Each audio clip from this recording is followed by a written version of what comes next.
Welcome to బీజీఎన్ Telugu updates. మత్స్యకారులకు వేటకు వెళ్ళినప్పుడు రకరకాల చేపలు దొరుకుతుంటాయి.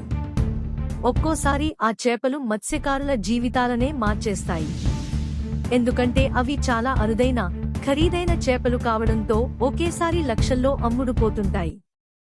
అలా ఈ గంగపుత్రుల జీవితాల్లో ఆనందం నింపుతాయి. అయితే అన్ని వేళలా అలా జరగదు. ఒక్కోసారి ఇదిగో ఇలా కూడా జరుగుతుంటుంది. ఖమ్మం జిల్లాలో చేపల వేటకు వెళ్లిన గిరిజనులకు వలలో వింత చేపలు పడ్డాయి.